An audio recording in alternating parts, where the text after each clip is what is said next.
আসসালামু আলাইকুম, সবাই কেমন আছেন? আশা করি যে যেখানে আছেন ভালো আছেন। আলহামদুলিল্লাহ আমরা ভালো আছি। তো প্রতিদিন ইফতারিতে আমরা কিছু না কিছু ড্রিঙ্ক তৈরি করি। আর আমি প্রতিদিনই চেষ্টা করি লেবুর দিয়ে ট্যাং দিয়ে শরবত বানাতে। আর আজকে বানিয়ে ফেলছি লেবু ট্যাং দিয়ে শরবত। আর পেটটা ঠান্ডা হওয়ার জন্য আজকে বানিয়ে ফেললাম বাঙ্গির শরবত। আচ্ছা, এটাতে আমরা কী ইউজ করেছি? অনেকে বাঙ্গি শরবত মনে করেন শুধু বাঙ্গি দিয়েই বানানো হয়, তাই না? কিন্তু না, আমি আজকে একটু ভিন্ন ট্রাই করছি এখানে। এখানে আমি একটা মালটা দিয়েছি, কিছু আঙ্গুর দিয়েছি, আর দিয়েছি বাঙ্গি।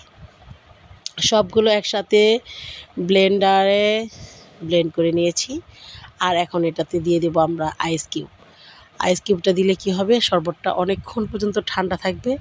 আর যখন ইফতারের সময় হবে আপনারা ঠান্ডা ঠান্ডা বাঙ্গি শরবতটা যখন খাবেন একদম কলিজাটা ঠান্ডা হয়ে যাবে। আর সারাদিন পর দেখবেন যে আপনি যত ইফতারি খান পেট ঠান্ডা না হলে কিন্তু কিছুই ভালো লাগে না।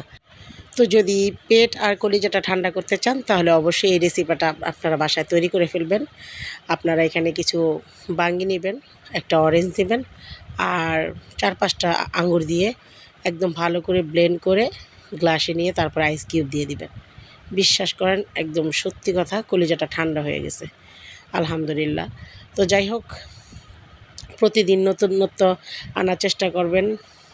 প্রতিদিন একই রকম ড্রিঙ্ক খাবেন না, নতুন নতুন রেসিপিতে নতুন নতুন ড্রিঙ্ক বানাতে চেষ্টা করবেন। আর অবশ্যই সেই ড্রিঙ্ক যাতে কলিজাটা ঠান্ডা হয় সেই দিকে খেয়াল রাখবেন। তো সবাই ভালো থাকবেন, সবাইকে রমজান মোবারক।